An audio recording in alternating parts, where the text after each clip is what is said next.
बिस्मिल्लाहिर्रहमानिर्रहीम। मेरा जो सेशन होगा ये ज़्यादा हम बात नहीं करेंगे, लेकिन प्रैक्टिकली हम कुछ चीज़ें आपको सिखाएंगे जिसमें आपको हम फ़र्स्ट एड के बारे में जानकारी देंगे, ठीक है ना। तो मैडम इकरा का जो टॉपिक था मैं इसको थोड़ा सा सम अप करूँगा ताकि आपको एक बैकग्राउंड समझ में आ जाए, प्लीज़।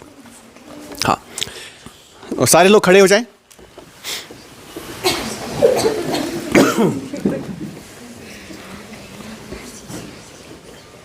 मेरी तरफ देखो। आप में से सबसे ज़्यादा कौन हंसता है? हाँ, कोई एक हंसो, हंसो, हंसो, हंसो, और खुल के, डर के बगैर।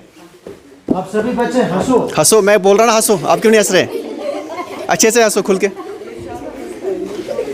हंसा। हंसी नहीं आती है? हंसो, क्यों नहीं आती है? ठीक है, बैठिए बस। ठीक है, अच्छा, अब खामोश। बेटा आप उठो वहां से, यहां पे आ जाओ। इधर बैठो, इधर इधर नीचे बैठो, नीचे नीचे, यहाँ पीछे थोड़ा चले जाओ। गुड, ठीक है। आपने कभी रेड क्रॉस का नाम सुना है? हाँ, किसने सुना है? जिसने सुना होगा हाथ खड़ा करे बस। किसी ने नहीं सुना है? चलो मैं आज आपको एक कहानी सुनाऊंगा, ठीक है? आप सारे लोग सुनेंगे ना कहानी? मूड में है क्या? कौन कौन मूड में सुनने के? चलिए ठीक है, हैंड्स डाउन। इससे पहले कि हम कहानी शुरू करें, मैं आपको एक जनरल नॉलेज का एक क्वेश्चन पूछूंगा। मैं देखूंगा कि आप में से उसका आंसर किसको आता है, ठीक है? दुनिया का सबसे पहला नोबेल पीस प्राइज किसको मिला था? बोलो। दुनिया का, वर्ल्ड में सबसे पहला, फर्स्ट। नो, गेस मत लगाओ। अगर कॉन्फिडेंट है तो फिर बोलो आप में से। अच्छा, टीचर्स में से। वर्ल्ड का सबसे पहला पीस प्राइज किस, नोबेल पीस प्राइज किसको मिला था? चलिए, इनका नाम था सर जीन हेनरी डुनेंट। मेरे साथ बोलो, सर जीन हेनरी डुनेंट। आज हम उन्हीं की कहानी सुनेंगे, ठीक है ना? हाँ, तो हुआ यूं कि जो सर जीन हेनरी डुनेंट थे, ये एक बिजनेसमैन थे। क्या थे? बिजनेसमैन समझते हैं आप? जो कारोबार करते हैं। इनका ट्रेड जो था, बिजनेस था, वो था इंपोर्ट और एक्सपोर्ट। ये अपनी मुल्क से किसी दूसरे मुल्क में सामान ले जाते थे और वहाँ से सामान अपने मुल्क में ले आते थे। इसको बोलते हैं इंपोर्ट एंड एक्सपोर्ट। तो एक बार क्या हुआ कि ये अपना जहाज़ लेके गए थे ऑस्ट्रिया की तरफ। कहाँ?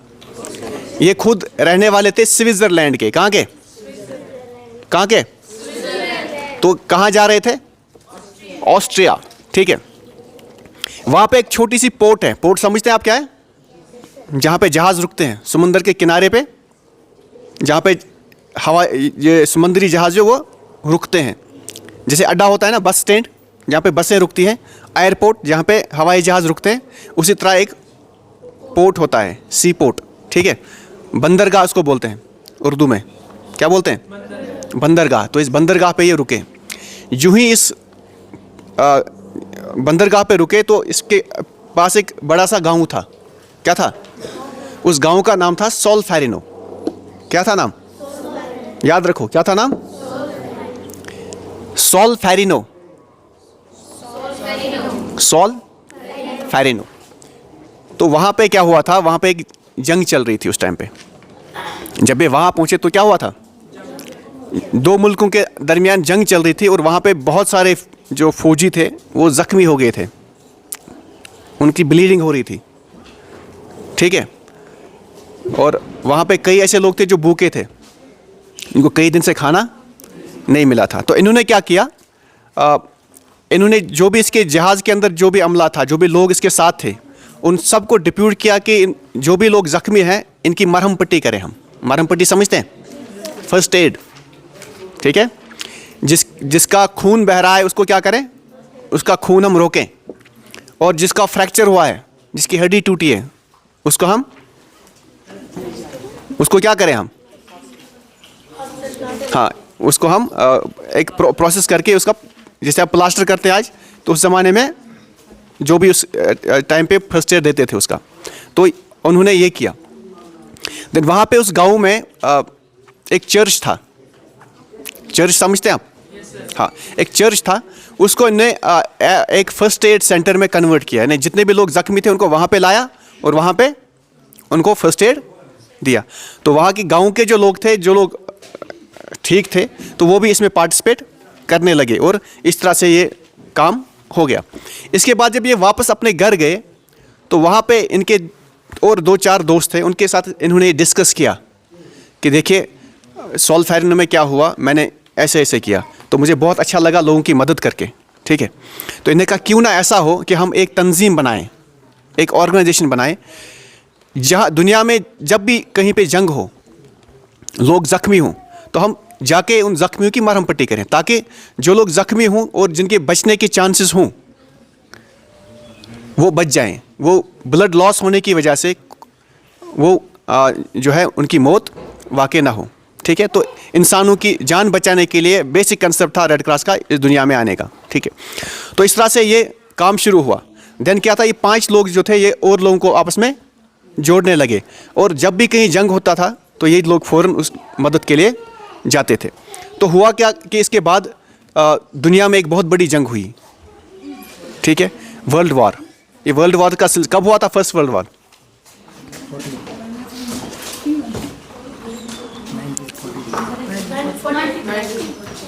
40 या 14, ठीक है। तो उस टाइम पे इन्होंने एक ऑर्गेनाइजेशन बनाई, the organisation for dead and wounded. तो इन लोगों के लिए ये काम करते थे। तो देन वर्ल्ड वॉर सेकंड हुआ, उसके बाद यानी पैदर पे 2 बहुत आलमी जंगें हुई और इसमें बहुत सारे लोग मारे गए, बहुत सारे लोग ज़ख्मी हुए। तो इसमें क्या रेड क्रॉस ने क्या काम किया, लोगों को जो है उनकी मरहम पट्टी का काम किया, फर्स्ट एड का काम किया। तो इस तरह से ये सिलसिला बढ़ता रहा।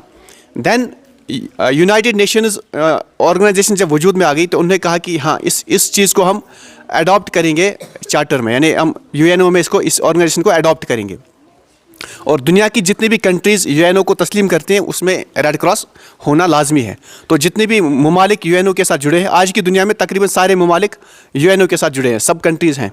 तो इन्होंने क्या किया कि अपने ममालिक में एक रेड क्रॉस की एक कमेटी बनाई और वहाँ के पार्लियामेंट्स ने ये चीज़ पास की। तो इसमें 2 चीज़ें सामने आ गई। वो ये कि चूँकि इसका नाम था red cross, cross usually Christianity की एक अलामत समझी जाती है, लेकिन जो इसका क्रॉस था, ये वो वाला क्रॉस, ये इसके सारे साइड्स बराबर हैं, ठीक है। ये 5 रेक्टेंगल्स है और बराबर हैं सारे। क्रॉस का जो एक वाला हिस्सा होता है नीचे वाला, क्रिश्चियनिटी का वो बड़ा होता है, ठीक है। तो ये वैसा क्रॉस नहीं था, लेकिन फिर भी लोगों में ये चीज़, क्योंकि आम लोगों को ये समझ नहीं आ रहा था कि क्रॉस उनको डिफ़ाइन करना था। फिर तो वहाँ के ममालिक ने क्या किया, इस्लामिक कंट्रीज़ के पास जब ये चीज़ आ गई तो उन्होंने कहा कि हाँ ठीक है, लेकिन क्रॉस के साथ हम अडॉप्ट नहीं कर सकते, क्योंकि हमारे क्योंकि उस ज़माने में क्या था, क्रूसेडर्स के साथ जंग हो गई थी, वर्ल्ड वॉर सेकंड में भी और फर्स्ट में भी। जो मुस्लिम ममालिक थे, क्या खिलाफत उस्मानिया का नाम सुना होगा आपने, खिलाफत उस्मानिया थी जो टर्की से ऑपरेट करती थी पूरी मुस्लिम वर्ल्ड को। तो उनकी जंग थी क्रूसेडर्स के साथ, क्रिश्चियंस के साथ। तो उस टाइम पे एक बहुत बड़ी यानी लड़ाई चल रही थी मुस्लिम्स और क्रिश्चियंस के दरमियान। तो इन्होंने क्रॉस को अडॉप्ट नहीं किया। तो क्या हुआ कि जिस तरह से रेड क्रॉस को अडॉप्ट किया गया था, ये स्विट्ज़रलैंड का फ्लैग किसने देखा है, नेशनल फ्लैग स्विट्ज़रलैंड का कैसा है वो?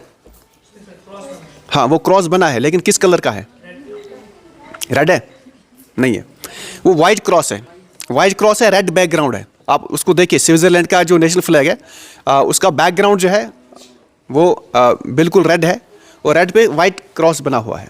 तो जब रेड क्रॉस वजूद में आया था, चूँकि इसके जो बानी थे वो थे स्विट्ज़रलैंड के, तो उन्हें अपने ही नेशनल फ्लैग को रिवर्स किया था, यानी जहाँ पे रेड था वहाँ पे वाइट किया, जहाँ पे वाइट था वहाँ रेड किया। इन्हें इसमें क्या हुआ कि वाइट बैकग्राउंड में रेड क्रॉस आ गया, ठीक है। तो जब मुस्लिम कंट्रीज़ में आ गया तो उन्हें क्या किया, जो खिलाफत उस्मानिया का जो फ्लैग था वो था white crescent with red background. आपने अगर देखा होगा फिल्म्स वगैरह में भी आपने देखा होगा।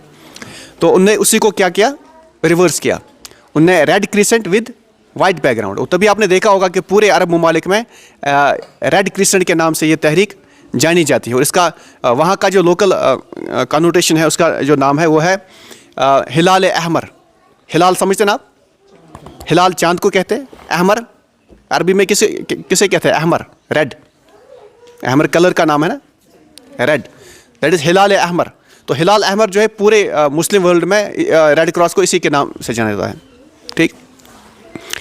तो इस तरह से फिर रेड क्रॉस ने अपना दायरा वसी किया, ये सिर्फ फर्स्ट एड पे फिर महदूद, अगरचे फर्स्ट एड इसका बुनियादी काम है, लेकिन दुनिया में जहाँ पे भी कहीं पे कन्फ्लिक्ट है तो वहाँ पे रेड क्रॉस मौजूद होती है और वो लोगों की हेल्प करती है।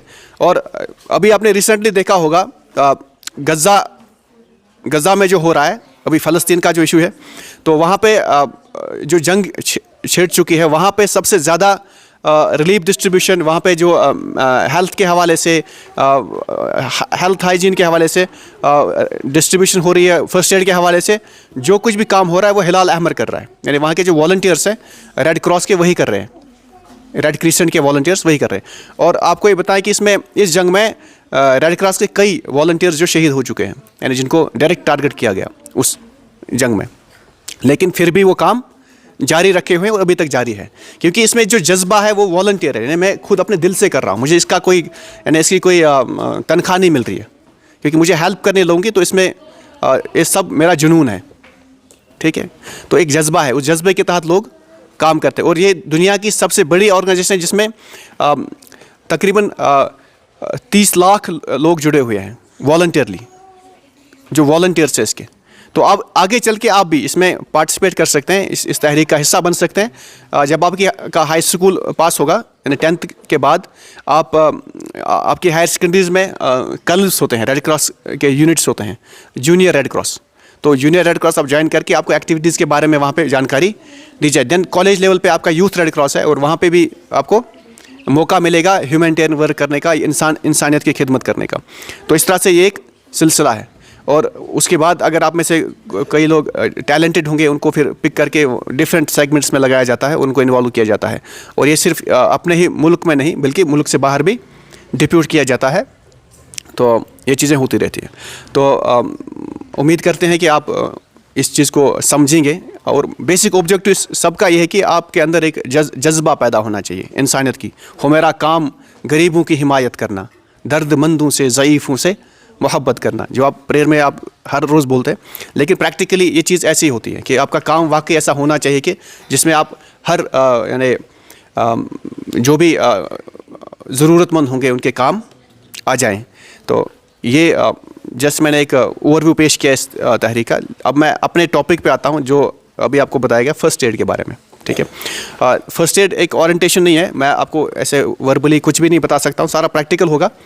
तो जस्ट कुछ चीज़ें मैं आपको पहले बताऊंगा, उसके बाद सारा प्रैक्टिकल होगा। यानी मैं उम्मीद करूंगा कि सारे लोग एक्टिवली पार्टिसिपेट करेंगे और सीखने की कोशिश करेंगे, क्योंकि ये दिन जो है बहुत कीमती है इस हवाले से कि ये जो आप सब बैठे हैं बड़ी पेशेंटली सुन रहे हैं, और हमने भी अपना टाइम निकाल के यानी यहाँ पे हम आपके पास आए हैं, और इस घर से आए हैं कि हम कुछ आपको सिखाएं, आप कुछ सीखें और आपसे भी हम कुछ सीखें। तो ये एक दो तरफा एक प्रोसेस होती है लर्निंग की, यानी हम कुछ सिखाएं, आपसे कुछ सीखें। तो इस तरह ये हो जाएगा।